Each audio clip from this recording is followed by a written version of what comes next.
cada vez más sea un poco más práctica. Siempre fue muy teórica de matemática porque un montón de cosas que yo expliqué en sistema de coordenadas las explicaba en Carto.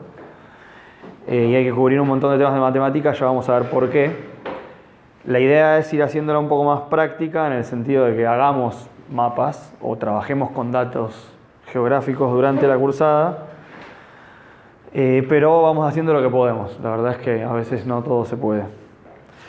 Pero bueno, cartografía básicamente es eso, ¿no? Hacer mapas. La materia tradicionalmente se separó siempre en como dos ramas, así que decías cartografía matemática por un lado, cartografía temática por otro. Y entonces, en lo que era cartografía matemática, explicábamos cómo matemáticamente uno convierte posiciones de la Tierra a posiciones sobre una hoja y cómo haces eso de una manera, llamémosle, inteligente, digamos, para conservar alguna propiedad que a vos te interese, etc. Y aparte de eso estaba la cartografía temática, que es cómo hacías vos para representar después sobre el mapa otra información. Normalmente se asociaba eso a decir, bueno, yo quiero hacer una carta de población o una carta de lo que sea. Pero en realidad, bueno, uno siempre está, de alguna manera, siempre que representa un mapa, está representando algo. Entonces todas las cartas de alguna manera son temáticas, por decir de alguna manera. Y las cartas temáticas también necesitan que yo a las posiciones les hagas algo, así que también llevan matemática, digamos, ¿no? Después, en el medio de todo eso, hay una frontera medio extraña entre la parte de matemática que uno usa para cuando quiere representar el mundo entero en un solo mapa, o cuando está trabajando más localmente, como en las cartas topográficas, donde a uno ya le interesan más cosas mucho más finas, digamos, ¿no? O sea, porque quiere trabajar con precisiones del centímetro, del milímetro tal vez. Bueno, obviamente en el papel uno nunca trabaja con precisiones del milímetro, pero uno a veces trabaja en la compu con precisiones del centímetro y en una zona grande a veces, y bueno, uno necesita garantizar siempre las precisiones. Entonces ahí entran en juego muchas cosas sobre las coordenadas y la forma de representarlas que hay que tener en cuenta y que es tema de la materia. Siempre siempre las separamos más o menos de esa manera. En el medio aparecen muchos temas relacionados con el elipsoide, porque cuando uno quiere trabajar con coordenadas con una precisión más o menos alta, necesita considerar a la Tierra como un elipsoide. Para eso vimos el elipsoide en sistema de coordenadas. Bueno.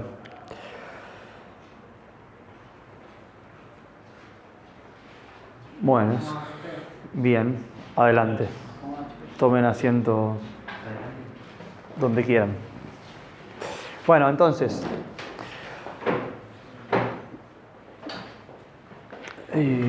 ¿cómo es tu nombre? Máximo. Máximo. Ok, vos me contestaste el mail. Sí. Hay alguien que no me contestó el mail, pero que no está acá. Bueno, no importa.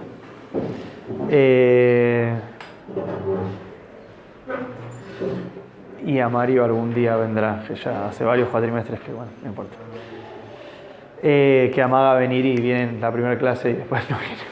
No precisa que vea así. Pero me hace así, me hacen eso. Yo no sé por qué me hacen eso. No lo hagan, chicos. No me lo hagan. Bueno, entonces, ahora sí empiezo con la clase. ¿Qué es lo que todos los mapas tienen en común en el fondo? Porque decíamos, hay algo de matemática que uno tiene que aplicar para convertir posiciones que están en la Tierra. Supongan que uno tiene puntitos en la Tierra representando algo y hace alguna magia y representa un mapa plano, ¿ok? No sé qué magia hago, pero alguna magia hago. Pero ya lo vamos a ver, no hay una forma de representar la Tierra en un plano que sea la forma correcta.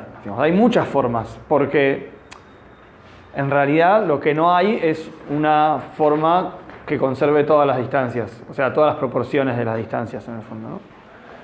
La única forma de conservar todas las proporciones sería hacer un globo, básicamente, ¿no? O sea, entonces, bueno, porque la esfera es una superficie que tiene una curvatura y el plano es una superficie que no tiene curvatura.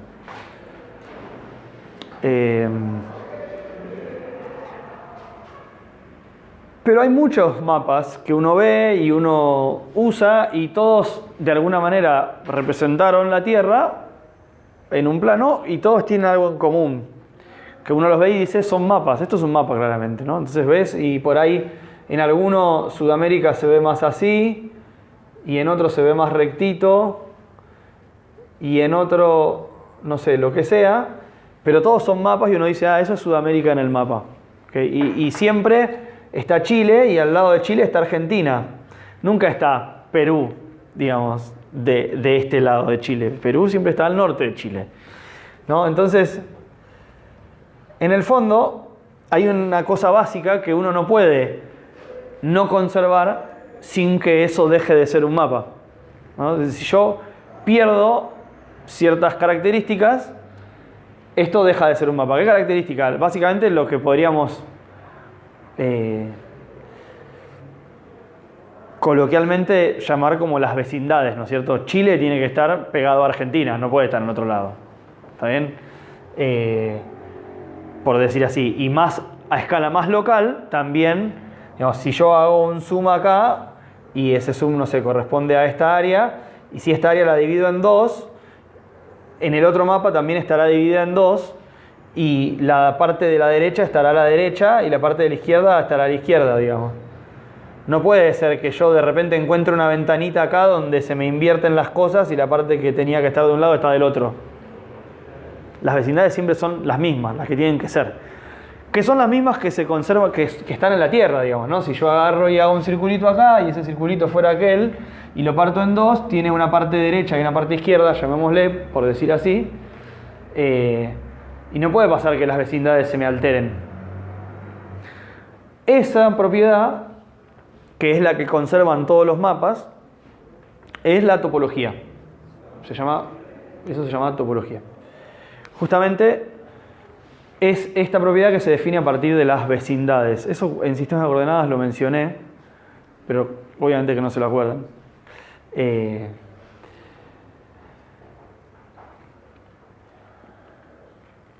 Básicamente podríamos decir que los mapas siempre son representaciones topológicamente correctas, digamos, de la Tierra. Si yo rompo esa propiedad de vecindad, deja de ser un mapa. Hay mapas que conservan muy poco, pero conservan la topología. Un caso que a mí siempre me gusta es el caso de los mapas de los mapas de la red de subterráneos, ¿no es cierto? De los subtes. Son claramente un mapa. Vos ves antes, cuando, no sé si sigue pasando, antes te pasaban en el subte y te daban un almanaque que de un lado tenía el almanaque 2005, no sé, y del otro lado tenía un dibujito de la red de subte que siempre era el mismo, que vos tenías el subte B, el subte A, el subte E, el subte D y el subte H, ponele. Y tenías el subte C por acá. Y vos lo mirabas y te dabas cuenta que era la red de subtes, porque los subtes se cruzaban donde se tenían que cruzar, básicamente. Bueno, acá lo hice mal, porque el D y el B se cruzan acá en Obelisco, ¿no? Así. Y se acercan, bueno, etcétera.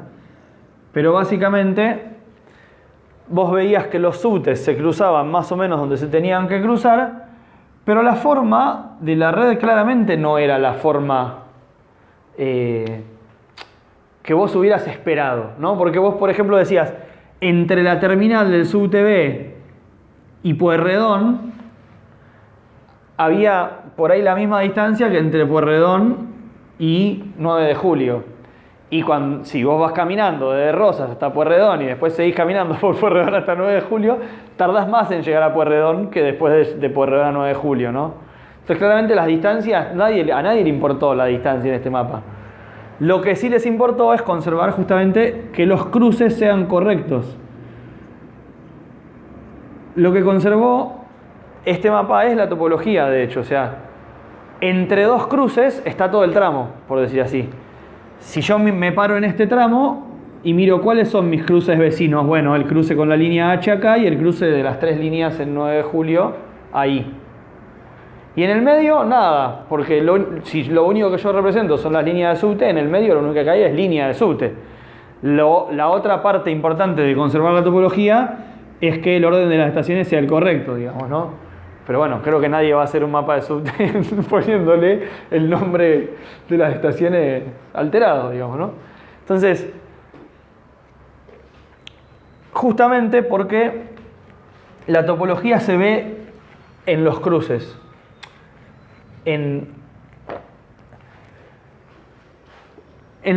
podríamos decir, en los elementos compartidos.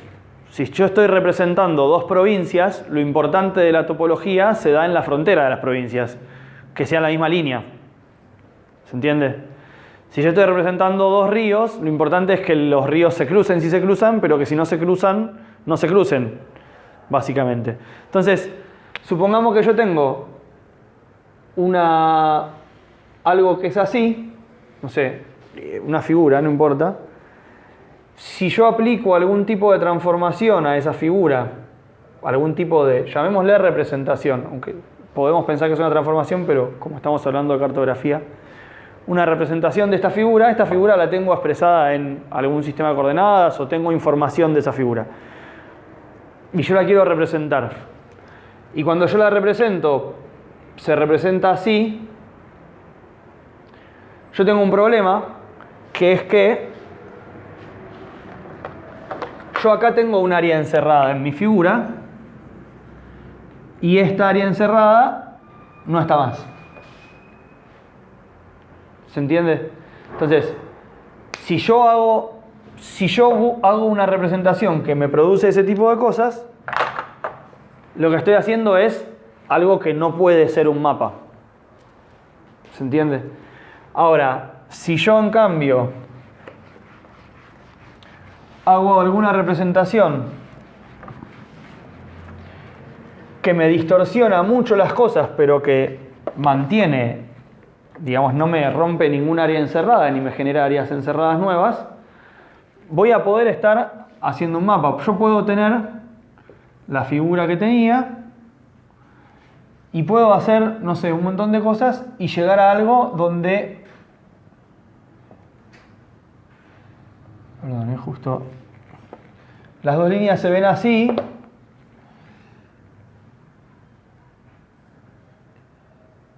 Y mientras que la cantidad de cruces entre las dos líneas sea 2, eso puede llegar a ser un mapa de esto, aunque horrible, ¿no? Entonces, ¿cómo haría yo para hacer un mapa? Sí, bueno, ¿cómo defino en el fondo esto? Parece que tiene que ver con los cruces. ¿Cómo haría yo para generar lógicamente un mapa? Decir, bueno, trabajemos con los cruces. Entonces, yo agarro este cruce y este otro cruce, convierto primero esos cruces y después hago la conversión que sea, pero las líneas que dibuje ahora sobre estos cruces, o sea, el primer paso es generar solo los cruces y el segundo paso es completar con las líneas. Entonces, yo tengo que, por un lado, la línea esta tiene que nacer de acá e irse quién sabe a dónde. Esta otra también. Estas dos líneas nacen en este punto y mueren en este. Y no se cruzan en el medio entre ellas. Y, bueno, lo mismo, ¿no? Entonces, yo podría generar un mapa tomando los cruces, generando líneas, ¿no? Y representándolas a partir de los cruces. ¿Se entiende? ¿Por qué? ¿Por qué sí? No. Porque en el fondo la topología se puede definir a partir de los cruces. Yo no me voy a poner a explicar el concepto matemático de topología porque no tiene sentido acá, pero la topología de un conjunto, primero la topología es algo que se define sobre un conjunto. Uno tiene un conjunto de elementos y a ese conjunto le puede asociar una topología que es el grupo de todos los elementos que yo puedo armar combinando esos otros elementos, uniendo o intersecando esos elementos. Entonces, no puede ser que yo logre generar un elemento nuevo fuera de mi conjunto, intersecando dos elementos del conjunto. Es decir, si la topología es correcta, yo no puedo generar un elemento nuevo de mi conjunto definido como la intersección de dos líneas. Por ejemplo, la intersección de 3 y 4. Si pasara que 3 y 4 se cortan, que en este caso se tendrían que cortar dos veces, bueno, ¿no? Para seguir naciendo y muriendo en el mismo lugar, podrían no cortarse dos veces en realidad. Si pasa eso, yo en esta representación puedo generar dos elementos nuevos como la intersección de 3 y 4, que serían este punto y este punto. Son dos elementos nuevos que en este no estaban. O sea que la topología que yo construyo en este mapa no es la misma que construyo en este. ¿Se entiende? Eso está mal. ¿Es una transformación? Puede ser cualquier... Si haces una transformación y hay 4 cruces. Defina transformación. La transformación puede ser cualquiera. Vos te estás imaginando una función continua. Pero yo no dije que era una función continua, yo dije una representación. Puede ser cualquier transformación. Vos querés que yo agarre una función de R2 en R2 y le aplique la misma función a esta línea que a esta otra. No sé ni lo que quiero. Bueno.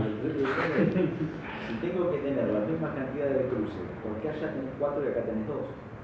Yo podría generar una transformación, mira, yo podría generar una función incluso que la parto acá, al medio, y acá la defino de una manera, si lo querés, y acá la defino de otra, que haga que esta línea invada a la otra. ¿Por qué no? La representación de esta línea depende de esta función y es ese chorizo así. Y la representación de esta línea depende de esta función y es ese chorizo así. ¿Qué problema hay? Y falta de creatividad nada más. Uy. No estoy queriendo basurearte, perdón. No, está bien. Me estoy refiriendo a que... Pero si yo quiero medir la superficie esa en aquel plano, ¿cómo la mido? ¿Cómo sé que no está la superficie afuera de lo que está encerrado? Que justamente, si vos generás una transformación, un mapa, una representación, lo que quieras, que produce esto, lo que hiciste fue romper la topología. Y lo que no podés hacer es lo que vos estás diciendo, justamente. Si te pasa esto, vos no podés saber cuál es la superficie encerrada entre estas dos líneas, en el fondo. ¿Cómo queda definida ahora? Ni idea. Y bueno, porque ya no hay una... O sea, ahora antes se cruzaban dos veces y ahora se cruzan 4.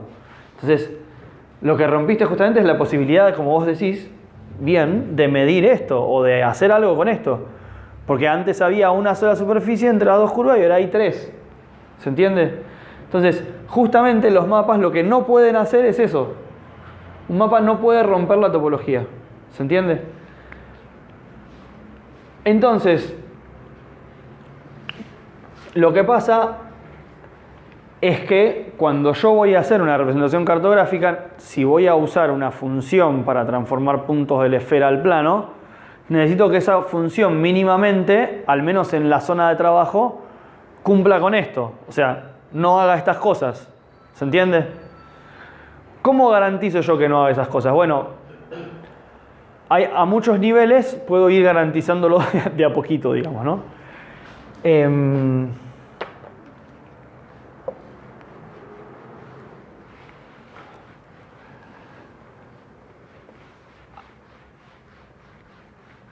A nivel local, yo puedo pedir que la transformación sea continua para que no se me rompan los conjuntos, como yo decía. Yo decía que yo tenía un circulito acá en la esfera y en el plano ese circulito tenía que ser un área contigua, que si yo la partía en dos, acá también se partía en dos ahí, y si yo después la parto en cuatro, también se parte en cuatro ahí, y etcétera, ¿no? Y ahora la parto así, y acá se parte así, no se parte de otra manera, digamos, ¿no? Siempre las particiones que yo vaya haciendo, cada vez más chiquititas, conservan ese orden, digamos, ¿no? Cuál es la que está a la derecha, etcétera. Esta es una propiedad que yo la puedo pedir localmente, ¿no? Para áreas muy chiquititas, si yo digo, bueno, mi transformación es una transformación continua y suave, yo ya sé que al menos a nivel infinitesimal el comportamiento de mi transformación es como si fuera lineal, ¿no? O sea, yo puedo aproximar una función suave, la puedo aproximar para un entorno suficientemente chico con una función lineal. Taylor dice eso, ¿está bien? Y claramente una función lineal conserva estas cosas. O sea, una transformación lineal no me puede romper la topología.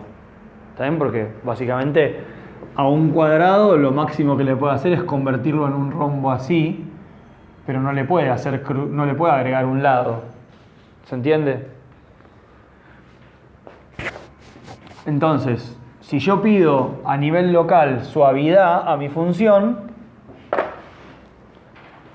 probablemente no rompa la topología. O sea, a nivel local. El problema está después a nivel mapa completo. En el mapa completo yo puedo estar rompiendo la topología aunque mi transformación sea suave. También puede ser que no rompa la topología y que la función no sea suave. Yo podría tener una función, como dije antes, que me parte acá, al medio las cosas, y que en el borde no es suave, puede no ser derivable en el borde. Pero si yo vengo de este lado, caminando, y cuando llego a este borde, vine acá caminando y llego al mismo lugar, que si yo vengo acá caminando y llego a este borde al mismo lugar, no importa por dónde vengo acá, me cruzo con el mismo lugar, por más que la función no sea derivable ahí, si es continua en ese borde, digamos, la topología la voy a mantener igual. De hecho, bueno, no, iba a decir algo que no tiene sentido ahora, perdón.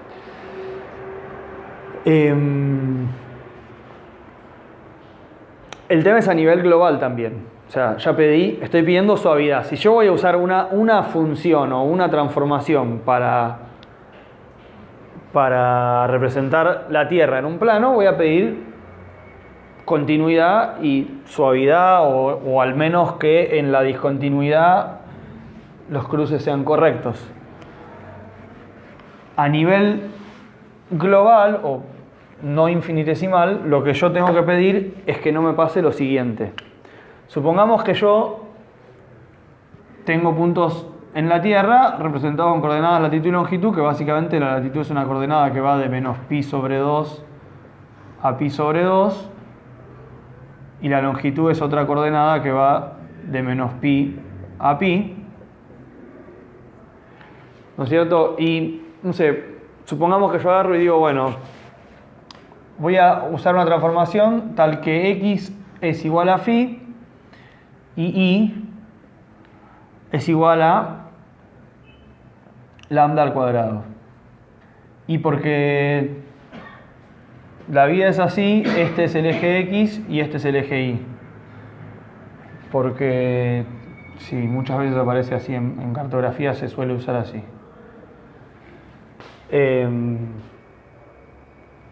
¿Qué pasa acá? Si yo acá me puedo imaginar, esto es lambda igual a 0 y tengo dos líneas con un φ1 y un φ2, que no sé cuáles serán, pero no me importan. Y tengo una línea acá con un lambda 1, otra línea acá con un lambda 2, y de este otro lado tengo lambda 3 y lambda 4, y estos son negativos, ¿no es cierto? Esto es menor a 0.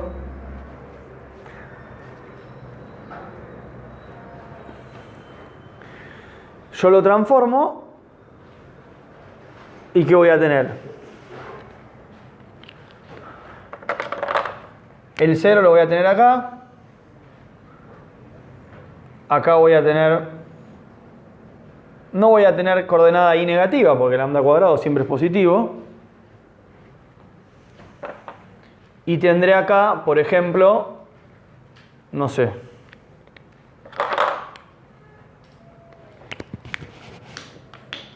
lambda 1, lambda 3, lambda 2, lambda 4, ¿no es cierto? Las imágenes caerán ahí, ¿no es cierto? Porque el signo me lo comió al cuadrado, básicamente.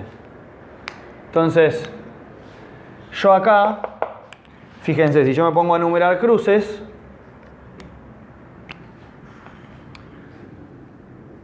yo vengo caminando, lo importante es esto. ¿Qué pasa cuando yo estoy tratando de seguir continuamente por esta superficie? Yo vengo caminando acá y me encuentro el cruce, abajo, el cruce φ1 lambda 4. Sigo caminando, me encuentro el cruce φ1 lambda 3. Sigo caminando, me encuentro el cruce φ1 lambda 0. Sigo caminando, me encuentro el cruce φ1 lambda 1. Sigo caminando, me encuentro el cruce φ1 lambda 2, ¿no es cierto? Bien, ahora hago lo mismo, voy caminando acá y veo qué pasa de este lado, ¿no es cierto? Ya se dan cuenta qué va a pasar, ¿no es cierto? Yo arranco a caminar y tengo el cruce lambda φ1 lambda 4. Ok, sigo caminando y tengo el cruce φ1 lambda 2. Acá ya hay un problema porque se me desordenó, ¿no es cierto? Sigo caminando y tengo el cruce φ1 lambda 3. Sigo caminando, tengo el cruce φ1 lambda 1. Sigo caminando, tengo el cruce φ1 lambda 0. Y si yo sigo caminando por acá, ahora por este empecé a volver. Y me encuentro de nuevo con φ1 lambda 1, φ1 lambda 3, φ1 lambda 2, φ1 lambda 4. Es decir que no solamente se me desordenaron los cruces, sino que si yo recorro todo el mapa, tengo más cruces. O sea, porque yo no sé a priori mirando el mapa que esto es, que lo azul en realidad lo tengo que interpretar como que solo sirve para la vuelta y lo verde para la ida, digamos, ¿no? ¿Se entiende? Bueno. Entonces, ¿qué es lo que no tiene esta función? Esta función lo que no es biunívoca. ¿Está bien? Es una función que tiene para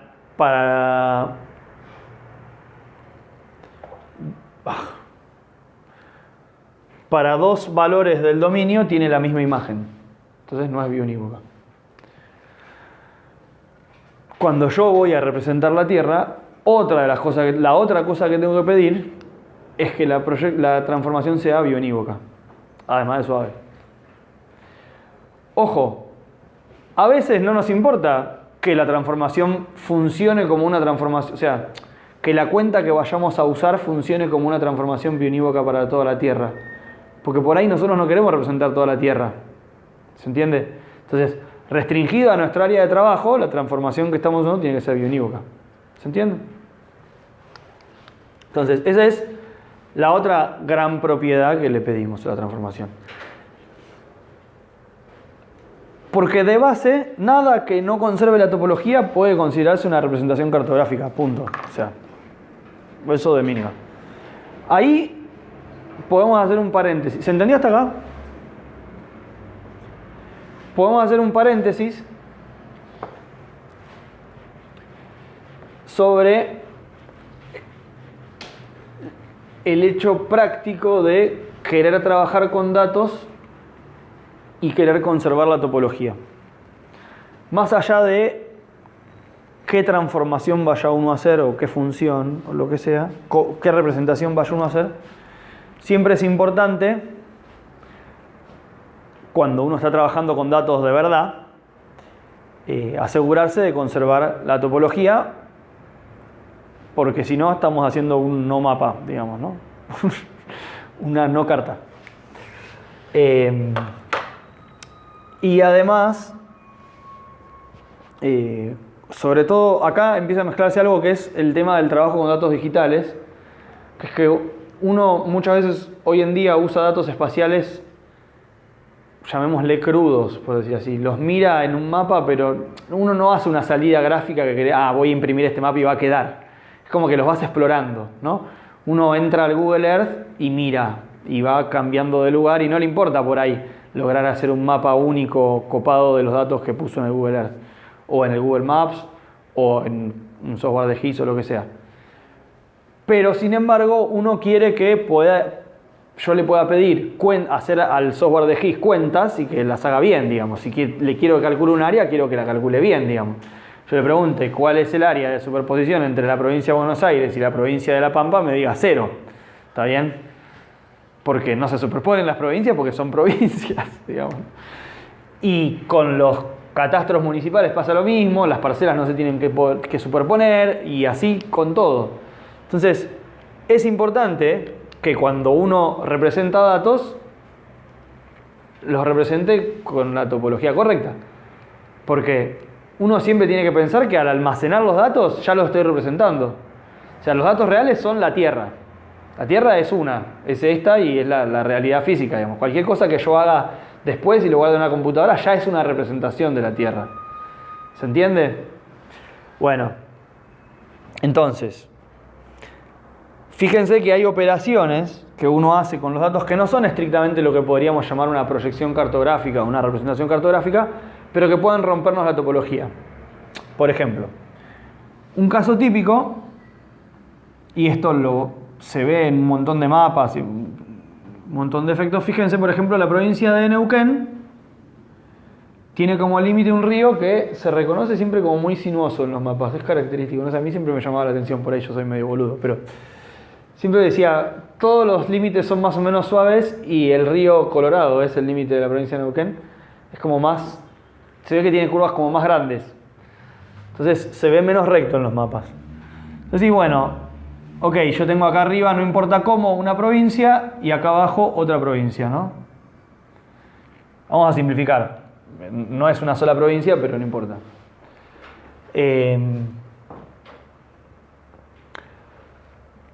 Si yo quiero representar esto mismo, o lo quiero almacenar con una precisión más baja, porque yo no necesito tener la provincia de Neuquén para representarla en un mapa, en una gigantografía. Yo necesito hacer mapas del tamaño de un cuadradito así. Y no quiero tener ese dato almacenado con una super precisión. Porque incluso eso me perjudicaría la representación. Que es algo que se llama generalización en cartografía. Más adelante lo vamos a ver. No es gran cosa, pero...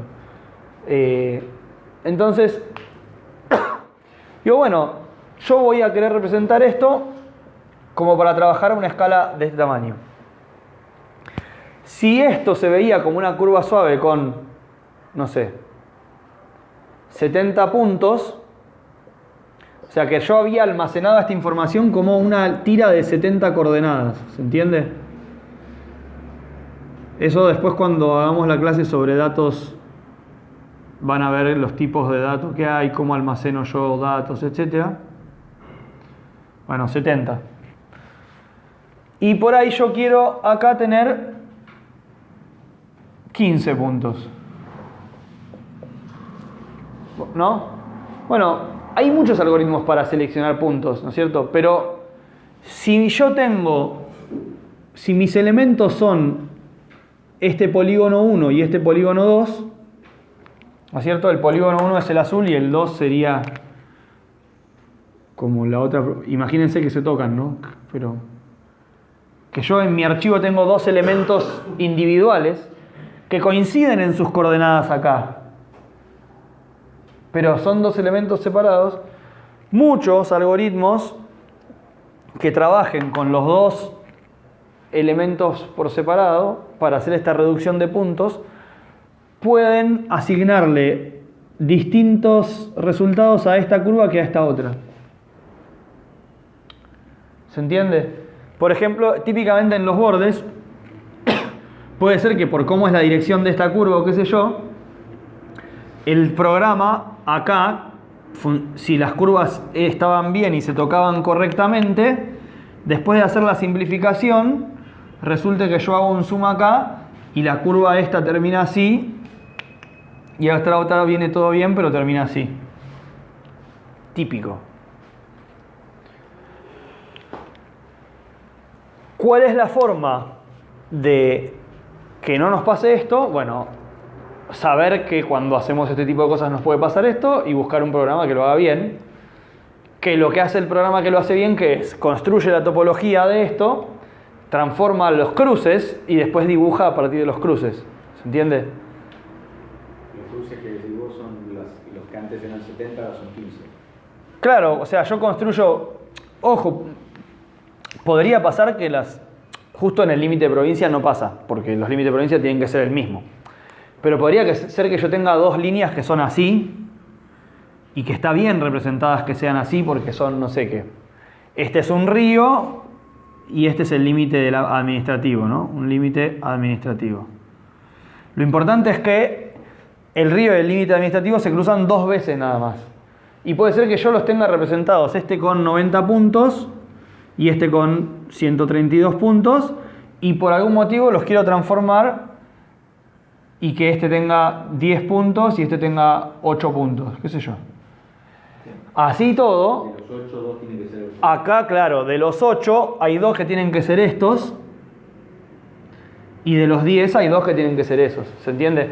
Pero puede ser que acá no hubiera, digamos, que acá yo tuviera puntos así, ¿me explico? Que los cruces no fueran literalmente puntos de mi dato original.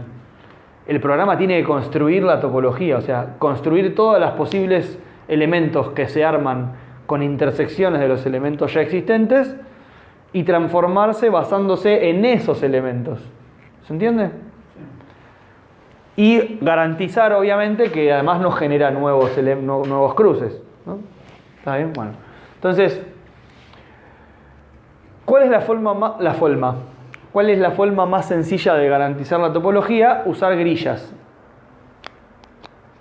Yo puedo agarrar y convertir mi mapa en una imagen, transformar la imagen y después, y ya está, digamos. Las imágenes siempre son grillas de cuadraditos, que siempre el mismo cuadradito está a la derecha de, digamos, ¿no? Yo, en vez de representar cada línea por separado, lo que podría hacer es agarrar, grillar esto en cuadraditos y decir, bueno, este cuadradito es la provincia de Mendoza y este es la provincia de Neuquén y este es frontera, y así para cada cuadradito. Y después hago la transformación que quiero. Cambio esta grilla original de 600 por 600 a una grilla de 200 por 200 y listo. ¿Se entiende? Esa es otra forma de transformar conservando la topología. Siempre es fácil garantizar la topología cuando trabajamos con grillas. Porque estamos directamente, la grilla de alguna manera reproduce esa estructura de vecindad local que yo decía, ¿no? Pero discretizada. ¿Se entiende? Entonces, fíjense que yo estoy acá hablando de transformaciones que no son estrictamente hacer una representación nueva, sino pueden ser operaciones geométricas sobre los elementos, porque yo quiero reducir el tamaño, etc. Pero, sin embargo, para que el mapa sea correcto, la topología tiene que conservarse, sí o sí. ¿Se entiende? Después, esta dicotomía entre trabajar con coordenadas o trabajar con grillas se da en muchas cosas. O sea, los da todo el tiempo con datos geográficos. Uno está trabajando a veces en grilla, a veces en coordenadas. Se llama archivos vectoriales los que representan líneas. Y si uno puede hacer la cuenta, por ejemplo, de, no sé, si tiene una carta para representar un mapa de Argentina, por ejemplo, si tiene que representar el país con datos vectoriales o con datos de grilla, dependiendo qué es lo que tenga que representar, a veces con datos vectoriales la cantidad, aunque parezca contraintuitivo, uno siempre piensa, no, una imagen es re pesada y por ahí un archivo de CAD es súper liviano. A veces en la compu uno piensa eso. Después podría venir gente y decir, ¿cómo que pesan? Si todos pesan lo mismo. Yo le descargo un archivo al pendrive y lo pongo en la balanza y no le cambia. Pero bueno. Sin embargo, muchas veces los datos en forma de grilla terminan ocupando menos tamaño de archivo que los datos en forma de líneas, porque cada puntito de estos requiere por ahí, o sea, cada coordenada de un punto de estos requiere dos números de 64 bits, y las coordenadas de la grilla en realidad son implícitas. Vos podés tener solamente las coordenadas, las esquinas de la grilla y los tamaños de los píxeles, y no hace falta que le digas a la computadora cuál es la coordenada de cada uno de los cuadraditos. ¿Se entiende?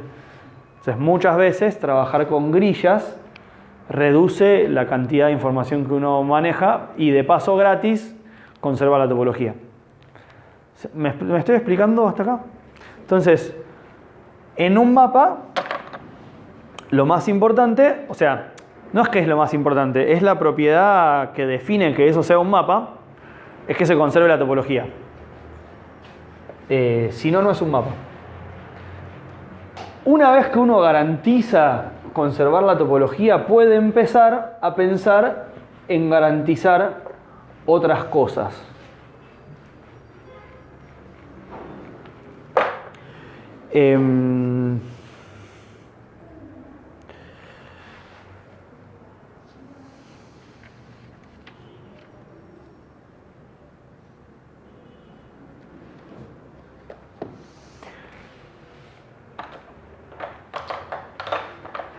¿Qué cosas puedo yo pensar en querer garantizar en un mapa?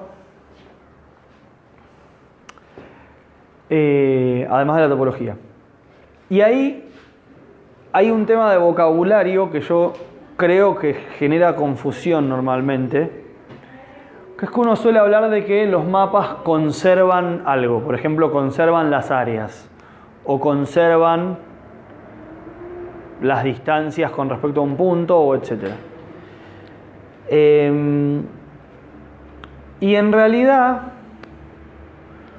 creo que eso es un error. O sea, si bien, o sea, matemáticamente uno puede decir que hay una magnitud que se conserva ante una transformación, creo que hay que empezar a pensar los mapas como que uno representa, no conserva las cosas. No es que yo accidentalmente justo conservé las áreas, sino que como lo que yo quiero representar son áreas, voy a usar una transformación que represente áreas. Si yo quiero representar distancias a un punto, voy a usar una representación que represente distancias a un punto, y puede que accidentalmente no represente áreas, pero no hay problema porque yo estoy representando distancias a un punto. ¿Se entiende? Entonces, haciendo ese cambio de vocabulario, uno empieza a abstraerse de algunas discusiones tontas, como habrán escuchado sobre, o no, pero cada tanto surge, sobre cuál es el mejor mapa o cuál es el mapa correcto de la Tierra, y siempre surge alguna discusión sobre que el mapa de Mercator es malo, ¿no es cierto? ¿Qué es el mapa de Mercator? El típico planiferio que uno usa en el colegio, donde Groenlandia se ve así, y África se ve del mismo tamaño que Groenlandia, y siempre la crítica es la misma.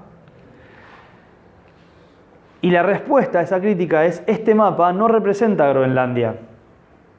Este mapa es un mapa que representa las líneas de rumbo de brújula constante.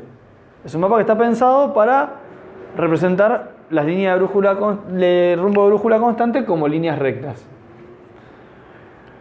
Todo lo demás es una chapa. Además es conforme, bueno, obviamente Después vamos a ver lo que es la conformidad, pero es una propiedad de medición de ángulos locales, que si uno dice voy a representar las líneas de rumbo de brújula como rectas, sí o sí la proyección tiene que ser conforme.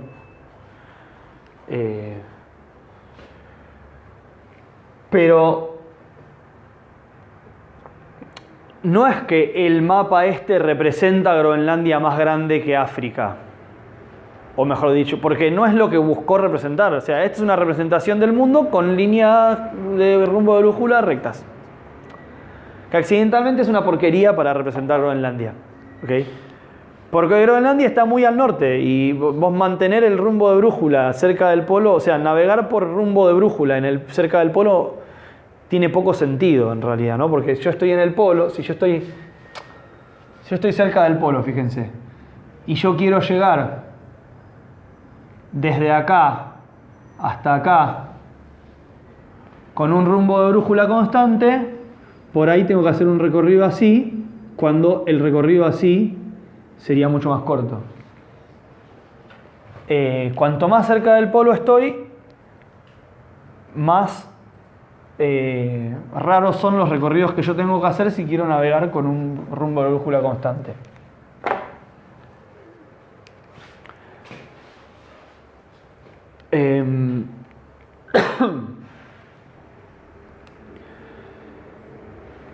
Puntualmente, además, o sea, es otra. Siempre me llama la atención la crítica de este mapa, porque dicen Groenlandia se ve muy grande con respecto a África, pero no es que los daneses, porque Groenlandia es una parte de Dinamarca, que los daneses estén contentos con que Groenlandia se vea enorme, porque además de verse enorme, se ve muy deformada también. O sea, porque lo que pasa con este mapa es que la escala del mapa crece muy rápido, a partir de cierta latitud, digamos, cuando yo me voy alejando del punto, la escala del mapa crece rapidísimo. Entonces, en este punto del mapa, por ahí, 1 centímetro representa 3 kilómetros, pero en este punto del mapa ya representa 10, perdón, al revés, representa 1 kilómetro, y en este punto del mapa representa medio kilómetro, y así acá 1 centímetro puede representar 1 centímetro. Estoy exagerando, ¿no? Pero varía muy rápido la escala del mapa, por eso Groenlandia, además la costa de Groenlandia se ve horrible en los mapas Mercator. No es que, ni siquiera es que la forma de Groenlandia se parece a Groenlandia. Entonces, pero porque justamente Mercator es una representación de otra cosa. ¿Se entiende? Entonces, por eso me parece que el foco hay que ponerlo en que uno representa cosas y no que, bueno, quiero conservar una propiedad porque me pintó. Si bien después uno cuando matemáticamente empieza a estudiar las cosas termina cayendo un poco en, bueno, conservo las áreas, conservo los ángulos, etc. Nunca hay que perder foco en la representación. Cuando uno dice, voy a hacer un mapa, es decir, voy a hacer una representación topológica de la Tierra, ¿no? O sea, voy a hacer una representación de la topología de la Tierra, eso es un mapa. ¿Cómo lo voy a hacer? Puedo preguntarme dos grandes familias que por ahí se asocian sí a lo que yo decía hoy más temprano de cartografía temática y cartografía matemática. Yo puedo decir, bueno, quiero representar cosas geométricas y también quiero representar cosas no geométricas.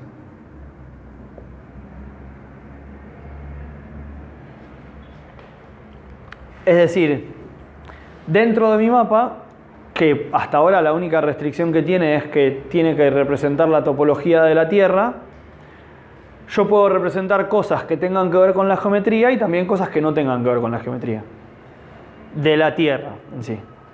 Entonces, por ejemplo, yo quiero representar un mapa del mundo, quiero hacer un mapa del mundo, una representación topológica de la Tierra, donde se representen las áreas de los países, o sea, voy a buscar que en la geometría las áreas tengan la proporción correcta.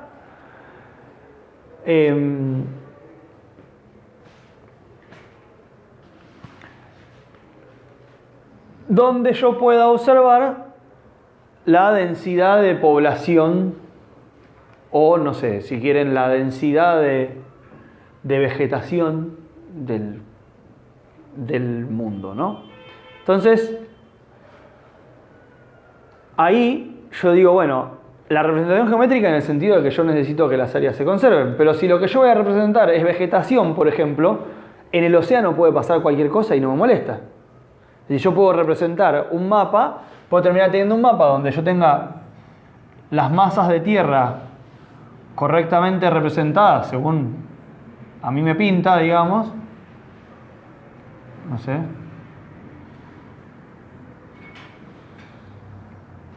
Y resulta que en el espacio acá que hay de océano, no sé, pasa cualquier cosa. El mapa es súper deforme en esa zona. Ni siquiera, a duras penas conserva la topología, ninguna forma es reconocible incluso. Puede ser que dentro del océano las formas de las cosas no sean reconocibles, porque a mí no me importa. Puede ser que yo tenga incluso discontinuidades, tipo que el mapa de repente acá termine y tenga un agujero en blanco y acá tengo otro agujero en blanco porque me pintó. Porque me pintó que en ese lugar tengo un agujero en blanco porque me gustaba cómo quedaba. Pero como mi mapa es un mapa que representa vegetación y la vegetación está en la Tierra, no hay problema con que el océano no se vea bien. ¿Me explico? Entonces ahí siempre la representación geométrica está en función de la otra parte. ¿Se entiende? Y una de las cosas importantes es que cuando yo empiezo a usar distintos tipos de simbologías,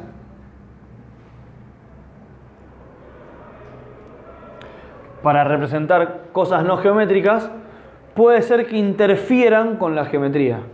Por ejemplo, si yo tengo un mapa donde yo voy a representar, no sé, densidad de población a nivel distritos, tipo partidos de una provincia,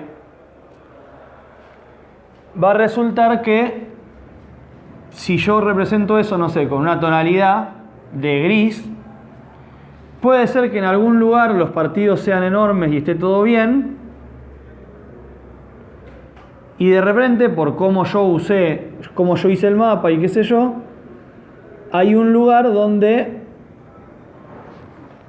mis divisiones, mis cambios de color van a estar más pegados.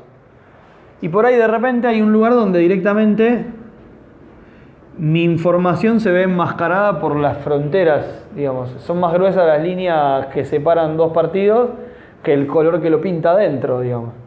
¿Entiendes? A veces esos problemas son insalvables, pero hay que tenerlos en cuenta igual, digamos. Habrá que hacer un minimapa aparte con la zona o lo que sea. Pero hay una interferencia entre lo geométrico y lo no geométrico en ese caso. Porque sí, es obvio que un mínimo, por más que yo diga, bueno, yo estoy haciendo un mapa así topológicamente correcto, un mínimo de algo de la geometría yo tengo que representar, porque si yo lo único que represento son las vecindades, pero la geometría está completamente alterada, tampoco sirve como mapa. ¿Se entiende? Hay un caso donde se representan las vecindades y se altera mucho la geometría, que es lo que se llaman los cartogramas, que siguen siendo de alguna manera mapas, seguramente los vieron alguna vez, como que inflan los países y como que los inflan o los adelgazan para representar no sé qué país tiene más gasto, de típico mapa de emisiones de carbono, por ejemplo. Entonces China aparece así gigante y Argentina aparece así finito porque, bueno, tenemos poca industria. Y así. Y ya las formas no se reconocen. De hecho, reconoces a los países más por sus vecindades que por sus posiciones, porque las formas están tan alteradas que no hay chance que los reconozcas. Pero se conservan las vecindades, y entonces vos tenés el grupo de países de América del Norte, lo reconoces de alguna manera, el América del Sur, etc. Y bueno, si de América del Sur, el que está más al sur y contra el Atlántico es Argentina. Porque de todos los de América del Sur es el último en ese sentido y es el que linda con el Océano Atlántico. Lo está reconociendo por su vecindad, no por otra cosa, ¿se entiende? Entonces, no es el caso más feliz, pero incluso es un mapa. O sea, lo único que conserva es la topología. De esta parte, no privilegió nada de esta parte, no representó geometría, sino que solamente representó no geometría y la topología. ¿Se entiende? Entonces, sobre esas cosas es que vamos a ir trabajando en la materia y va a haber una especie de compromiso importante porque de repente nos vamos a meter muy fino con la matemática para la parte de la geometría, pensando en qué le pasa a las coordenadas a nivel este metro, cuando si yo estoy representando un mapa del mundo entero, no me importa lo que pasa en un metro, porque nunca se ve un metro, digamos. Pero bueno, es lo que pasa. Las mismas herramientas que usamos para representar mapas, también las usamos para otras cosas, para almacenar los datos, para trabajar con los datos en un catastro o lo que sea, y ahí sí necesitamos la precisión, porque ahí no estamos representándolos, o sea, no estamos haciendo una salida gráfica, pero sí lo estamos representando como números en la computadora. O sea, sigue siendo parte de la materia, por decir ahí. ¿Me explico? Bueno, están presenciando el nacimiento del apunte. No, esto de la topología, para mí es interesante, es importante mencionarlo, porque cuando trabajamos con datos cartográficos, los errores de topología generan problemas grandes. Tienen muchas consecuencias. Y se suele ver como parte de GIS, pero no se lo piensa como parte de la integridad del dato cartográfico en sí. ¿Sí? Lo ven como una problemática de GIS, che, tengo una capa con la topología rota y tengo que lograr que funcione. Tipo, tengo unos polígonos que se cruzan donde no se tienen que cruzar y tengo que arreglarlo, problema de GIS. Yo quiero que lo vean como problema de cartografía, es decir, quién fue el que estaba generando esas coordenadas y guardándolas en un archivo que posibilitó que se rompa la topología en algún momento. ¿Me explico? Eso es un problema de cartografía. Yo no lo encuentro explicado en ningún lado, lamentablemente. Yo todos los cuatrimestres explico esto de la topología. Lo que encontré son unos papers que son una falopa asquerosa en inglés que no tiene sentido. Y cosas de matemática que, no sé, tampoco tiene sentido verlo. Así que tampoco tengo mucha forma de evaluar. O sea, yo podría hacerles una pregunta en un examen, pedirles en un TP que hagan algo con topología. Pero la pregunta sería más teórica, digamos, ¿no? O sea, les preguntaría, no sé, ¿qué pasa cuando tengo esto y qué sé yo? Explícame cómo sería el tema de conservar la topología cuando le reduzco la cantidad de puntos a la frontera de no sé qué. Y eso ya de nuevo se convierte en un problema de GIS. Profe, yo te hago una consulta. Sí. No sé cómo va a ser la cursada, pero... Horrible. Sí. Voy con una predisposición. Te hago una consulta. En el sentido de todo lo que vos expliques en clase. Si yo voy sabiendo todo lo de clase a un eventual parcial, ¿con eso estoy preparado para dar? Si vos sabés todo lo de clase a un eventual... Si vos llegás sabiendo todo lo que yo explico en clase a un eventual parcial, te sacás 10 y promocionás la cursada. Ok. Pero... Objetivamente. Sí. Ideal. Okay. Sí, claramente. O sea, si vos... Pero no hay contenidos que... No hay contenidos que yo no explique en clase. Listo. Menos. Después que se entiendan es el problema, ¿no? Sí. O sea, ahí hay un optimismo de parte tuya que lo valoro muchísimo, pero a veces yo digo algo y no se entiende. Entonces, pero están los videos de clases del cuatrimestre pasado, hay varios. O sea, de video hay un montón. Entiendo que es horrible ver videos. Estoy tratando de desgrabar. No es horrible, está bárbaro. Ah, para mí es horrible, qué sé yo. Yo me lo Por ahí esta clase vos tendrías que prepararla como si fuera virtual, donde tendrías que tener los gráficos que hacer. No, esa es otra discusión, ¿eh? Yo nunca jamás voy a usar un PowerPoint y eso es por principio personal. Listo. Entiendo que hay gente que lo hace bien, yo... Pero por ahí un gráfico, no un PowerPoint. No sé, sí, puede ser, es una tara. Si querés tomarlo como una tara, tomalo como una tara. No puedo. No, estoy buscando otras formas de poder tener... Con una tableta digitalizadora, la daba. Dibujando yo con una tableta. Y después les pasaba algún... Lo que sí hacía era pasar en limpio los dibujos de la tableta. Eso sí, una de las cosas que tendría que hacer es pasar en limpio los pizarrones de las clases. Pero... Hay que mirar lo que escribiste, porque a veces lo hacías tan rápido y lo borrás tan rápido que... Bueno, eso en los videos está. Sí, no No, ahí claro, estuve mirando. Y en vez de seguir allá, Estuve mirando software de edición de video. Estuve mirando software de edición de video para hacer eso, para tratar de tipo congelar la pantalla en el momento en el que el pizarrón estaba escrito y agregarle sobre eso algún esquema bien hecho. Ponele. Pasa que es un trabajo tremendo. sí, ya sé. Es un trabajo tremendo y nos habían ofrecido acá en la Facu ayudarnos con eso, pero yo pedí. Nunca. Había un equipo de edición y qué sé yo. Lo hicieron, pero pensaron que no iba a ser bien. Claro, lo ofrecieron porque pensaron que íbamos a decir que no. Igual no sé cómo preparar las clases, pero si vos te haces como un machete de cómo es. No que nos muestres el machete de tu clase, sino quizás. Es imposible, o sea, Es inentendible. es inentendible. Lo intenté también, lo intenté. Los términos que por ahí son más importantes de Los conceptos, digamos. Claro, los Yo- conceptos más importantes de. Yo te iba a preguntar eso. Armar como Una hoja propuesta con chiquita 5 de- puntos. Hoy vimos esto. Lo importante fue. Bueno, eso lo solía hacer, mandarles después un mail después de la clase diciendo esta clase se vio esto, hablamos de esto y de lo que... Eso en general lo hago, Y la próxima clase, la próxima Sí, vez- eso me cuesta más, a veces lo logro hacer y otras veces no, pero sí.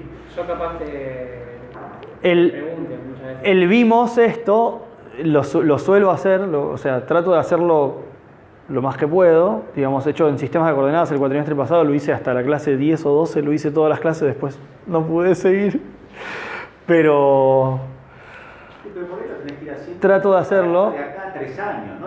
Bueno, hay una pestaña, si ustedes miran en el campus, hay una pestaña que dice resúmenes de clases, que tiene los resúmenes de las primeras clases de otro cuatrimestre. La idea justamente era ir yo haciendo resúmenes de clases en esa pestaña e ir agregando la clase. Sí, otra opción que tenemos, pero todo depende mucho de las ganas que tengan ustedes también.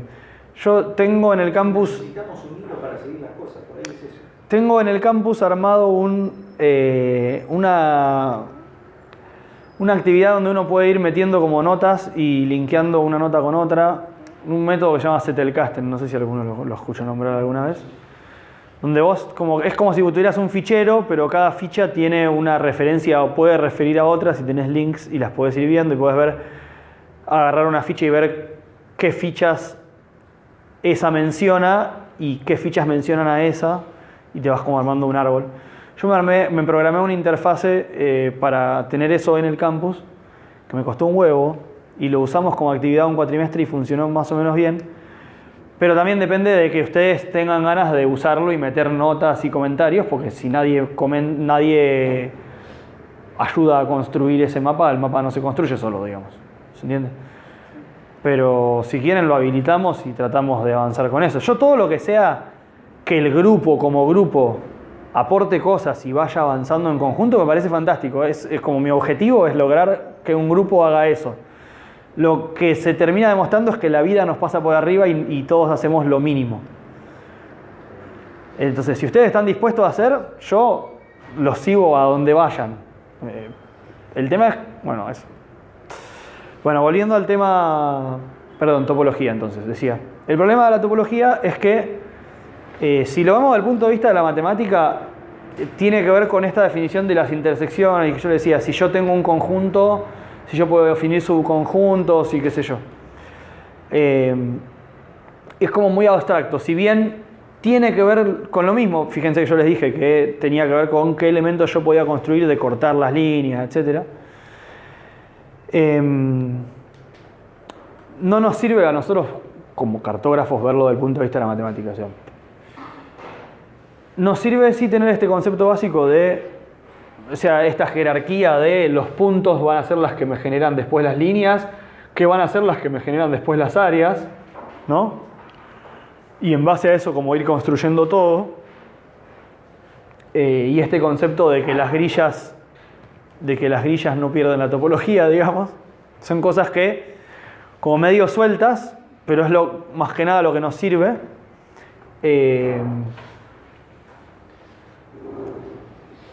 Y entender que de base un mapa lo que conserva es la topología. O sea, es esas relaciones de vecindad. No hay más profundidad que eso. Es eso.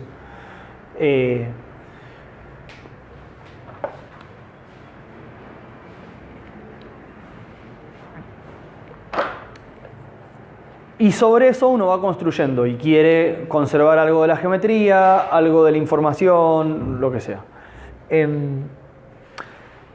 Ahí aparece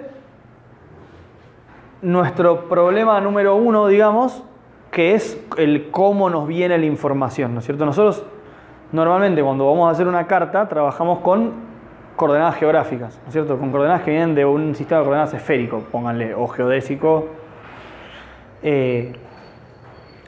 de R3, que van a, digamos, yo tengo puntos, mi modelo, sí, en el sentido, ¿no?, de lo que yo quiero representar, el modelo, como un modelo se pone ahí y yo hago una pintura. Mi modelo, bueno, yo no hago una pintura porque soy horrible dibujando, ya lo verán. Mi modelo es la Tierra, ¿no? La Tierra es esférica, vive en R3. Cuando yo hablo de hacer mapas, en general yo hablo de la cáscara de la esfera. O sea que estamos hablando de un R3 doblado, o R2 doblado, digamos, ¿no? Es un R2 al que yo lo fui estirando y después lo cosí del lado de atrás, por decir así, ¿no? ¿Se entiende lo que digo? No es R3, es como si yo agarrara R2, acá lo tengo, lo voy pegando, ¿no? Ahí tengo la frontera, lo sigo estirando, me quedó estirado acá la frontera toda cerrada, le coso un hilito así, y tiro de las dos puntitas del hilito, lo cierro y listo, ¿no? Esa es la superficie sobre la que yo estoy trabajando. ¿Está bien? A esa superficie la llamamos, normalmente se la llama como S2, vendría a ser la cáscara de la bola de 3 dimensiones, o la superficie de 2 dimensiones, etc. Mi gran problema es que yo siempre parto de eso a algo plano. Pero yo no almaceno coordenadas tridimensionales. Es decir, yo no agarro y tengo guardado, digo, esta es mi información, por ejemplo. Entonces tengo X, Y y Z. Y esta es mi información. Yo tengo una lista de puntos. No es así. Yo siempre, como yo sé que mi información es, mi fuente es S2, es este R2 al que yo lo cosí, digamos, yo lo que hago es no esto, sino tener latitud y longitud. ¿Está bien? Que son, lo conocemos como coordenadas esféricas, ¿no? La latitud es el ángulo de la vertical a la Tierra que pasa por un punto medido en su intersección con el plano del ecuador, ¿no? Eso implica que si yo tengo un punto que está fuera de la Tierra, tengo que trazar la normal desde ese punto hasta la Tierra y después seguir hasta el plano del ecuador. Porque yo puedo tener un punto que no está en la superficie de la cáscara, que está más arriba o más abajo. Porque existen las montañas y existen las fosas marítimas, ¿está bien? Y existen sobre todo los errores de marco de referencia, que también hacen que los puntos por ahí no representen puntos exactamente sobre la Tierra a veces. Ya lo vamos a ver cuando hagamos marco de referencia, pero es importante. La normal, yo agarro el punto, voy hasta mi superficie de referencia y sigo. Y ahí genero mis coordenadas latitud y longitud. Fíjense que hay algo que se expresa de nuestro yo cosí R2.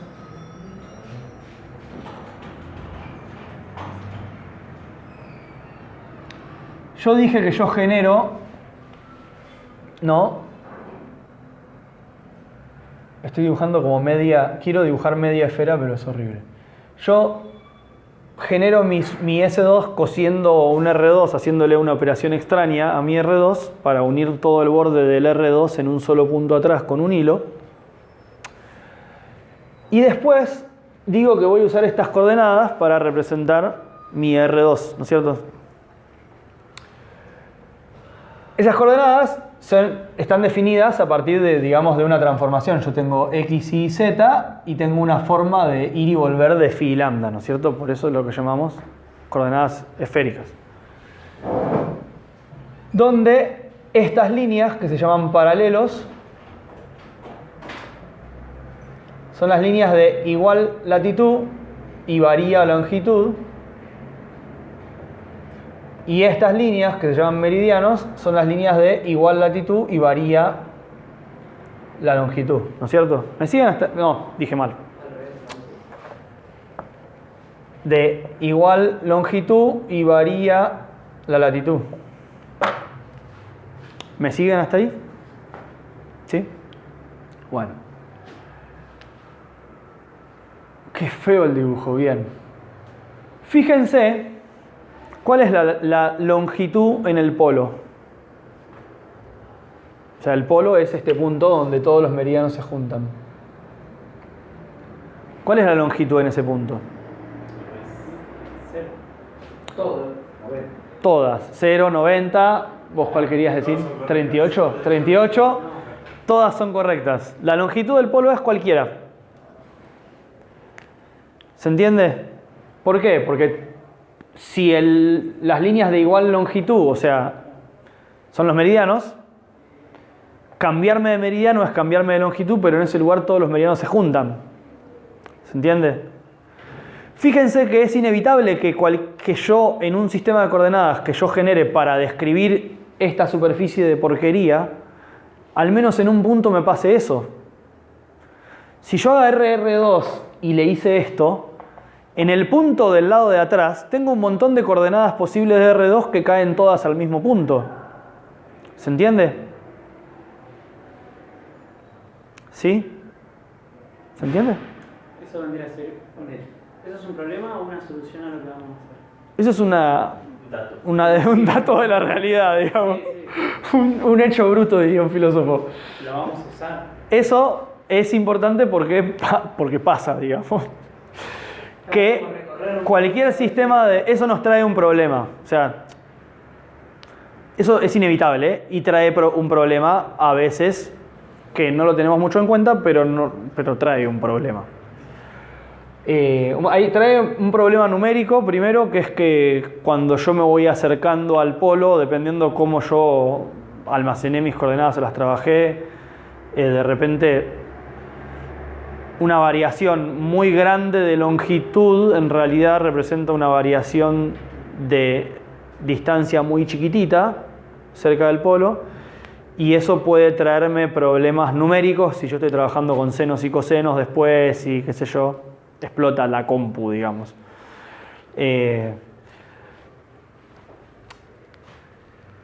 Son problemas inevitables. Es inevitable que al menos en un punto pase eso. Fernando era tu nombre, ¿no? Mirá, 3 cuatrimestres que intentamos que arranques la cursada y yo no me acuerdo tu nombre. Bueno, ¿qué digo? Todos los puntos, imaginémonos todos los puntos del borde, todos estos puntos, en el R2 no importa cómo yo le nombre las coordenadas, usemos las cartesianas, las que sean, van a quedar todos juntos cuando yo los cosa. Pero voy a tener muchas coordenadas que van a representar el mismo punto. ¿Se entiende? Bueno, con esto es lo mismo. Es como si yo hubiera agarrado en realidad un cilindro. O sea, es coser pero de otra manera en el fondo, ¿no? Es como si yo hubiera agarrado esto, hubiera cosido este borde con este borde y después hubiera cosido todo este borde junto y todo este borde junto, ¿no? Yo no entendía más así. ¿Se entiende? Perdón, yo estoy trabajando mucho con la proyección estereográfica que tiene que ver con esto. Que igual en un sentido se te vuelve un cilindro por cuando lo despegas al plano, por así decirlo. Depende cómo lo interpretes, sí, o sea... Ahora los 4 lados son un solo punto. Eso es lo que estás haciendo. En este caso, sí, los 4 lados son un solo punto. En el cilindro acá tenés... Un meridiano... Este lado es el mismo que este y estos dos puntos colapsan. ¿Se entiende? Que en el caso, bueno, de las coordenadas esféricas es esta situación. Si uno usa la coordenada, llamémosle coordenadas estereográficas, lo que tiene uno es en el infinito hacia afuera tenés el punto que está atrás de la esfera. Después lo vamos a explicar. Bueno, el ejemplo ese que la raíz que mencionaba tiene que ver con eso, pero ya lo vamos a ver. Lo vamos a hacer con cuentitas. Bueno, entonces, esto nos trae problemas numéricos seguro y bueno, tiene consecuencias, digamos. Tiene consecuencias en que básicamente en una carta yo voy a tener que desplegar esto, ¿no? O sea, en algún lugar voy a tener que romper la esfera para poder hacer el mapa, ¿no? De alguna manera, ya sea pinchándolo en 2 puntos y convirtiendo esos puntos en círculos o en bordes no... Digamos, o lo vuelvo a convertir en un cilindro, por decir así. Hay 2 puntos que los convierto en líneas y otra que la corto. O bueno, no sé, alguna cosa tengo que inventar. De mínima tengo que generar una frontera. O sea, lo máximo que puedo hacer es pasarme al plano generando que los polos sean puntos y que toda esta línea sea igual a toda esta otra. Esta línea sea igual a esta. Que imagínense que sería lo que surge de agarrar la esfera, agarrar de un polo al otro, cortarla, por decir así, y después, bueno, ir estirándola para convertirla en plana. El corte, o sea, siempre al menos un corte vamos a tener que hacer. Eso, casualmente, es porque la esfera no es topológicamente equivalente al plano. O sea, las vecindades de la esfera no son las mismas que las del plano. El plano es infinito hacia todos lados y la esfera en el borde es vecina de sí misma, por decir así. De alguna manera, las vecindades de la esfera se cierran y las del plano se mantienen abiertas. ¿Se entiende? Entonces, bueno, considerar en dónde estamos rompiendo la esfera es una forma de ver dónde vamos a tener posiblemente problemas cuando estemos haciendo proyecciones cartográficas. ¿Dónde vamos a tener problemas posiblemente? En los lugares donde yo rompí la esfera para representarla. ¿Está bien? Entonces, va a haber puntos que en vez de ser puntos son líneas en la representación, como es el caso este, ¿no? De las tapas del cilindro, por decir así. O en el caso de la proyección estereográfica hay un punto que se nos va al infinito, que es el punto donde yo pinché y empecé a desenvolver la Tierra, por decir así. O bueno, puede ser cualquier proyección azimutal en general, hay un punto que por ahí no se va al infinito, pero se va a un borde. Un punto se convierte en una línea que rodea todo el mapa. ¿Se entiende? Es inevitable, es así, la vida. Decía entonces, yo tengo almacenadas las coordenadas en general así. Lo cual, como decía Máximo, como decía Máximo, nos trae un problema en el polo, esto que decía, bueno, si yo represento latitud y longitud, la longitud en el polo, un cambio grande de longitud representa cambios chicos de distancia, en cambio en el ecuador avanzan a la misma velocidad. Un cambio en la latitud de 1 grado es equivalente a un cambio en la longitud de 1 grado en distancias. ¿Se entiende? Eso es un problema, eso nos trae un problema en el almacenamiento de los datos y en las distintas transformaciones a veces, ¿no? Porque uno puede ir como perdiendo precisión. Vieron que no sé si alguna vez se acercaron al polo en el Google Earth, depende de qué imagen tengan prendida, en el polo las imágenes siempre se ven feas, se ven mal. Más allá de que en el polo no hay nada, o sea, hay nieve en ambos polos, en general se ven como triangulitos así de colores, como que la imagen pierde continuidad y se nota mucho el cambio de color entre triangulitos. Eso porque las imágenes están guardadas como rectángulos, pero la punta de la imagen es una línea que cuando vos la representás sobre la esfera colapsa y el rectángulo se termina dibujando como un triángulo. ¿Se entiende? Bueno. O sea que esto ya es un problema para el almacenamiento de los datos al menos. Hoy estoy tratando de pensar más en los problemas de almacenamiento y cosas de los datos que en lo que vamos a sufrir con las transformaciones. ¿Vieron el ejemplo que yo les mandé por mail? ¿Lo pudieron mirar? Bueno, la idea del ejemplo ese era que ustedes tenían una carta que era una imagen y un callejero, que era un DXF, y que pudieran superponerlos y tratar de ver qué pasaba, ¿no? Entonces ustedes tenían la carta, y en la carta ustedes veían las manzanitas así, más o menos cuadraditas, y tenían el callejero, y en el callejero las manzanas se veían como medio así, como rombitos, ¿no es cierto?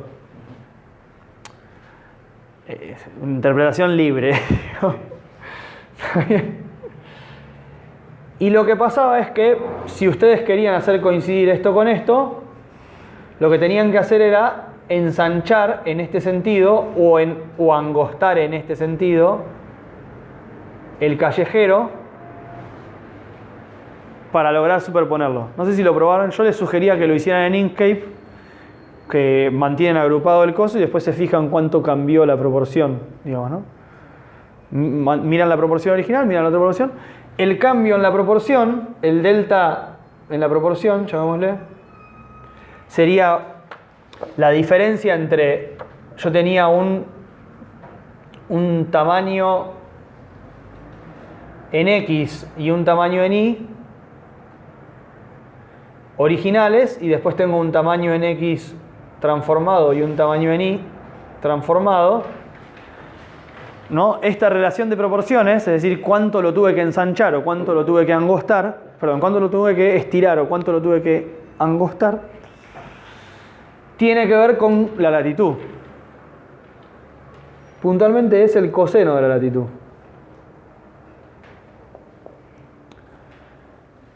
¿Por qué? Porque el callejero este estaba con la latitud en un eje y la longitud en el otro.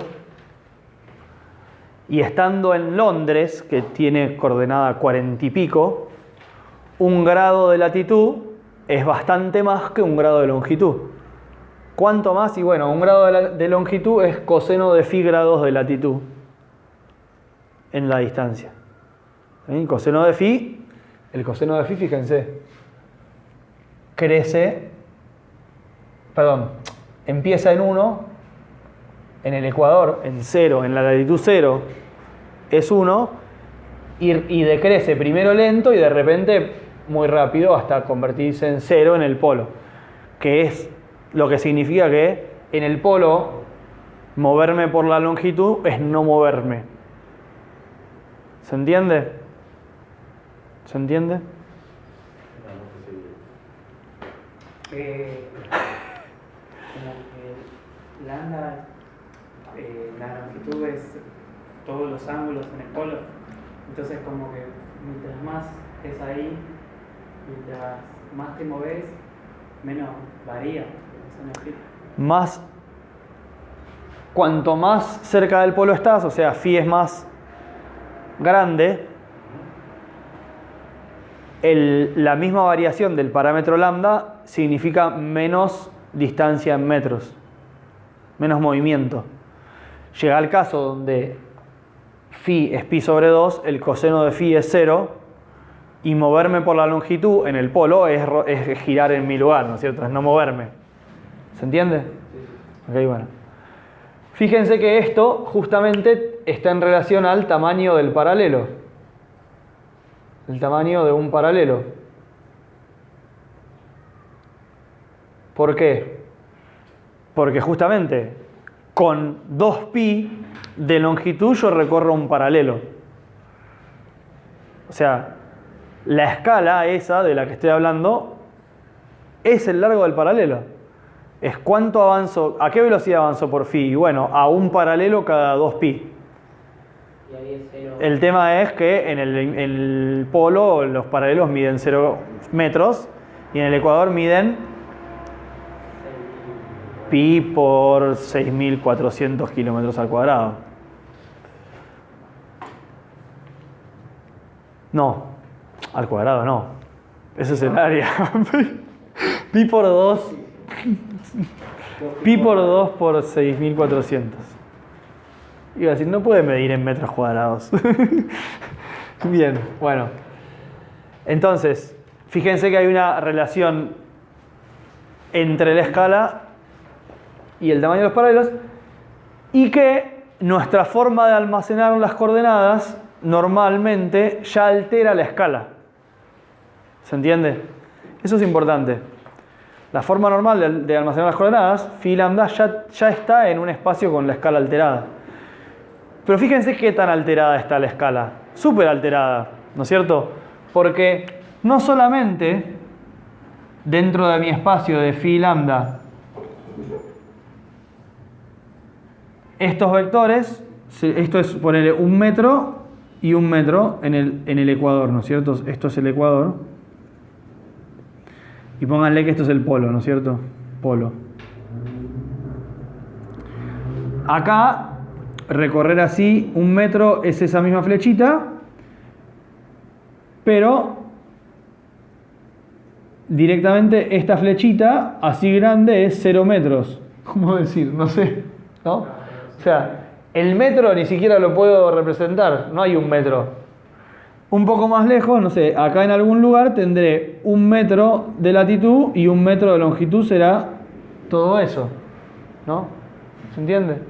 Porque yo después voy a tener que achicar esto, coser acá. Entonces fíjense que la escala, ya de nuestra forma de representar los datos como número, ya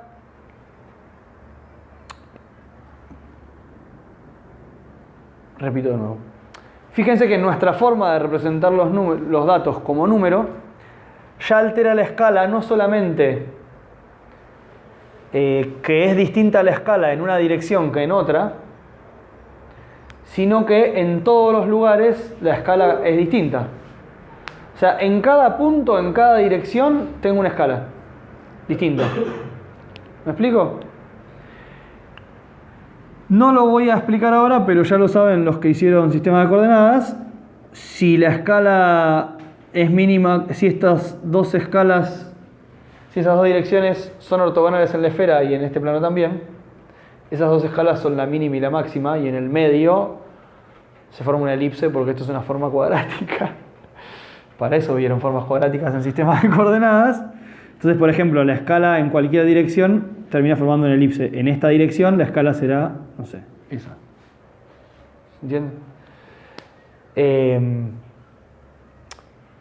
¿Se acuerdan que la escala máxima y mínima, cuando yo tenía una forma cuadrática que me permitía representar lo que yo medía de un espacio desde otro espacio? Lo vamos a ver de nuevo mejor en otra clase. Esas escalas se igualan en el ecuador. Claro, en el ecuador es un círculo. Esa son los dos. Sí, bueno, acá, sí. Tendría que mantenerlo a lo largo de todo el meridiano. ¿Cómo? No, cada paralelo tiene la misma escala. ¿El meridiano? No, está bien, pero de un paralelo al otro cambia. Sí. Pero sobre el meridiano las longitudes son siempre las mismas. Todos los meridianos, es que la escala es 1, en esta representación la escala es 1 en la dirección vertical. Avanzando por phi siempre avanzo a la misma velocidad. El problema es avanzar por lambda, ¿no? Como la dirección de phi y de lambda son perpendiculares en el plano y también en la esfera, es que la escala local, yo puedo saber que la de máxima deformación es esta y la de mínima deformación es esta. Máxima escala es esta y mínima escala es esta, porque la escala se puede representar con una forma cuadrática, porque es lineal y todo eso, y todas esas propiedades que vimos en el sistema de coordenadas. En definitiva, la escala es una propiedad lineal. Por eso yo digo que localmente yo me pregunto a qué velocidad avanzo cuando estoy avanzando, y me imagino como si yo estoy caminando en un entorno muy chiquitito de la esfera y me veo qué avance se refleja en el entorno chiquitito del mapa, ¿se entiende? Es un comportamiento lineal. ¿Se entiende lo que digo? Entonces la escala, que es el concepto, siempre el primer concepto que hay que explicar en una clase de cartografía, es un concepto que es local y lineal, y que no solo eso, sino que es además inevitable, digamos, por esta propiedad que tiene la esfera de que si yo la quiero representar en un plano tengo que romperla, básicamente, ¿no? Entonces, quiero que se lleven de esta clase la moraleja de que ya la forma de almacenar la coordenada está produciendo una escala. ¿Se entiende? Phi lambda ya está produciendo una variación de escala, llamémosle rara. Porque después cuando nosotros querramos medir, nosotros queremos medir en metros. O sea que si queremos medir algo sobre el mapa, de alguna manera tenemos que lograr llegar no hasta phi lambda, hasta antes de phi lambda, hasta la esfera. ¿Se entiende? Hasta que si yo tengo la esfera, al menos yo tengo que poder definir en un entorno muy chiquitito un R2 en el cual realmente este eje mide 1 metro y este también. Yo tengo que poder lograr definir al menos un R2 donde pase eso, ¿no? Para poder medir. Si yo tengo un mapa y quiero medir una distancia en el mapa, de alguna manera, yo al menos en todos los puntos de esa trayectoria tengo que lograr construir este tipo de sistemas, al menos punto por punto, qué sé yo, y ir uniéndolos, ¿no? Yo quiero medir sobre esta trayectoria, al menos yo tengo que ir pudiendo poner un sistema de coordenadas. Yo quiero medir esta trayectoria, por ejemplo, de este punto. Yo tengo que al menos poder construirme un sistema de coordenadas que va avanzando a medida que yo avanzo por la curva, pero que siempre tiene 1 metro y 1 metro, ¿no? Es lo que llamamos plano tangente local. En algún momento también lo vimos en sistema de coordenadas. Y es en ese sistema de coordenadas móvil en el que se van a definir las cosas sobre las que yo voy a integrar si quiero calcular una distancia sobre la esfera o sobre el elipsoide. ¿Se entiende? Porque ¿se acuerdan cómo calculaba yo distancias o, bueno, cosas? Si yo tengo una magnitud que la conozco localmente y la quiero calcular neta, tengo que integrar. Es como que yo conozco la derivada de algo y tengo que, para hallar el valor, tengo que integrar. Ahora, mi problema básico para integrar en la esfera es que tengo que lograr construir este sistema de coordenadas que se mueve junto con mi parámetro con respecto al cual yo voy integrando, sobre el cual yo voy a definir la magnitud que voy a integrar. ¿Se entiende? Entonces, el gran problema es ese. Es que yo no tengo un sistema de coordenadas en el que yo pueda medir todo de una. Solo lo puedo definir localmente, el sistema de coordenadas en el que puedo medir. ¿Se entendió eso? Ese es el problema básico de la esfera. Lo vamos a ver más adelante, de nuevo varias veces, y tengo un par de videos grabados de una clase que también la repetí en sistema de coordenadas, así que hay 2 de Carto y 1 de sistema de coordenadas de esa clase, donde explico las formas cuadráticas para medir desde la esfera al plano tangente y todo eso. En números termina siendo más fácil, creo que es la parte más fácil de mecanizar de la materia esa, de convertirlo en una reglita y listo. En números, una vez que lo entendiste, es bastante sencillo cómo hacer para ir y volver del plano tangente, digamos. Pero el concepto es lo que me interesa ahora, esto de que yo no puedo medir más que localmente en la esfera. ¿Se entiende eso? Por eso es un problema. Obviamente que eso tiene que ver con que la esfera tiene curvatura y todo eso. Creo que con eso estamos. Voy a hacer algo que siempre es bueno y lo hacía en sistemas de coordenadas y creo que funcionaba, que es hacer un repaso de lo que vimos en clase en estos últimos 3 minutos. Lo que arrancamos viendo fue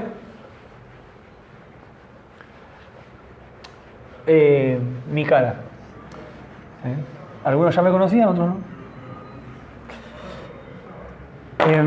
Empezamos hablando de que básicamente la materia trata sobre hacer mapas y que si nos preguntamos qué es lo que un mapa tiene de característico, es que conserva ciertas relaciones que uno podría decir que tiene que ver con vecindades. Yo dije, en todos los mapas Argentina está de un lado y Chile del otro y están tocándose.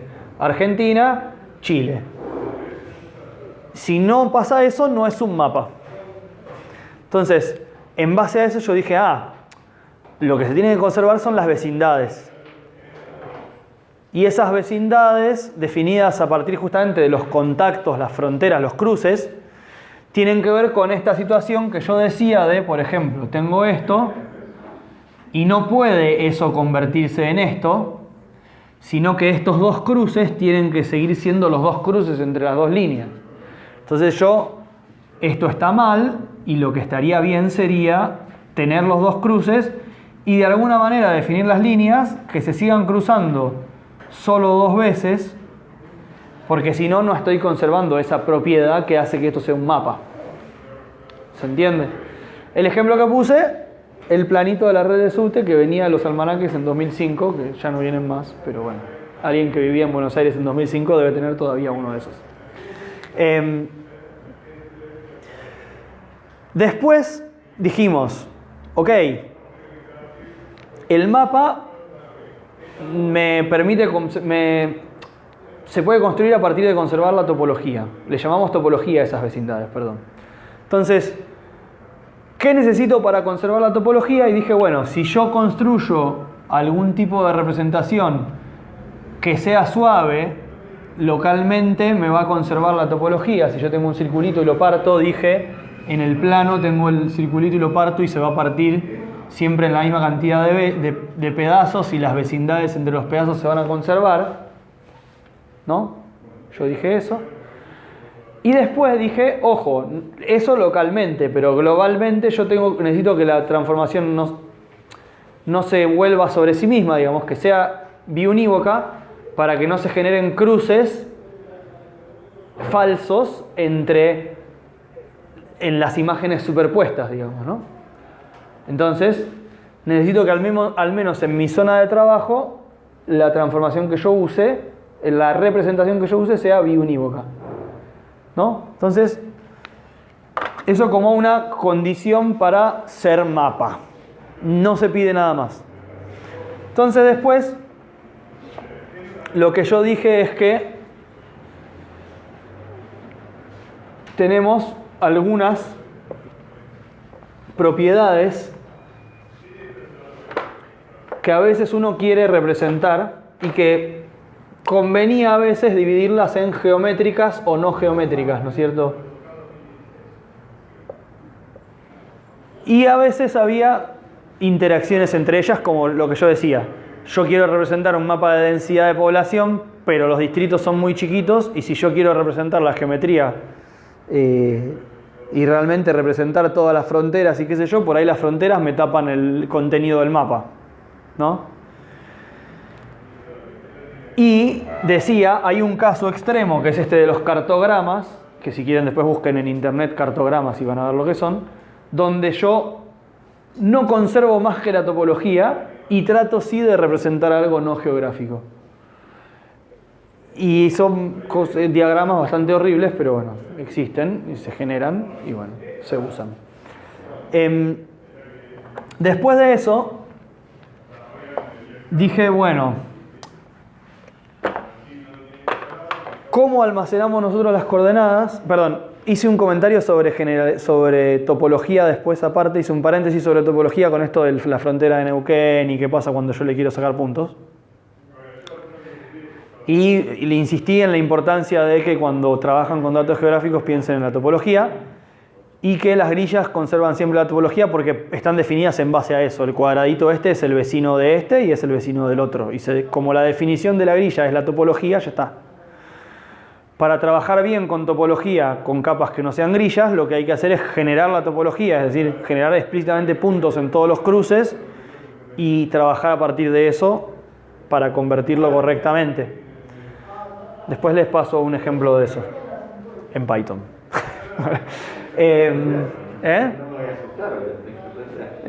No, lo tengo, después se los paso, ¿verdad? Bueno, después dije, bueno, nuestra forma de representar los datos ya es rara. O sea, vamos a representar en sentido de almacenarlos, ¿no? Como coordenadas. Porque nuestro modelo es tridimensional, pero nosotros guardamos dos coordenadas. Latitud y longitud. Buenísimo. Gracias.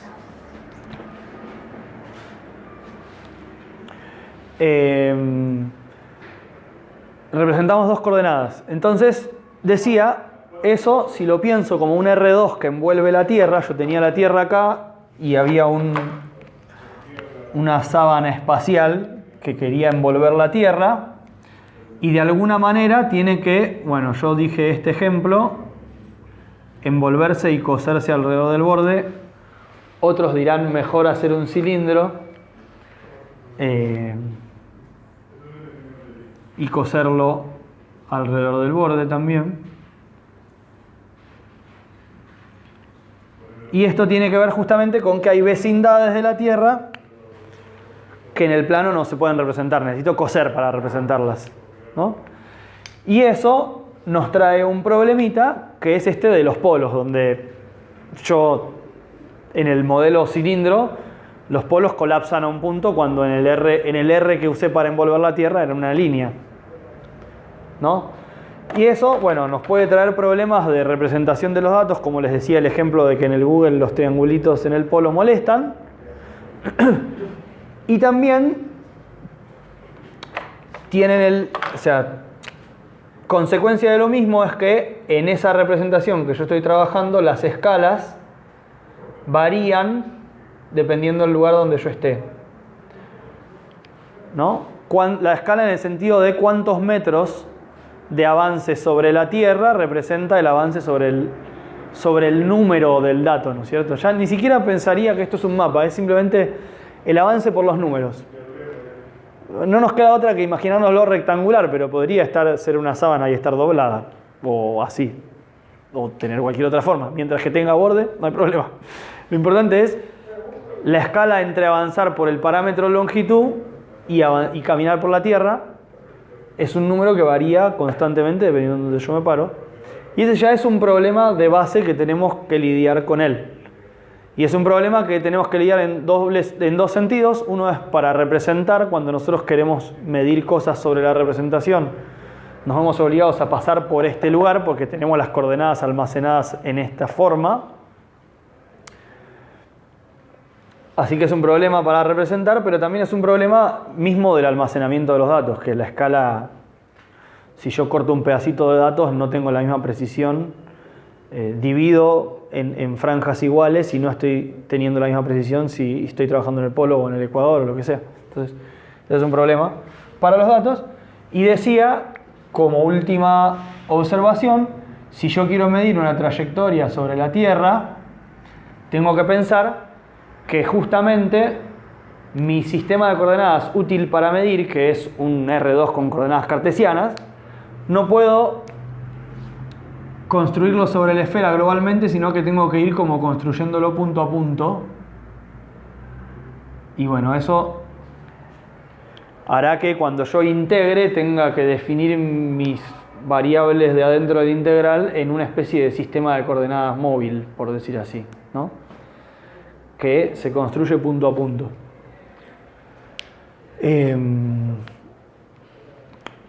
Lo dejé ahí. Ese es el gran problema de toda la materia, básicamente. Es el segundo problema, el primer problema soy yo. Y creo que no dije nada más, eso fue todo. Lo dejo picando. La clase que viene veremos, seguramente trabajaremos con algunas coordenadas, con algunos números directamente.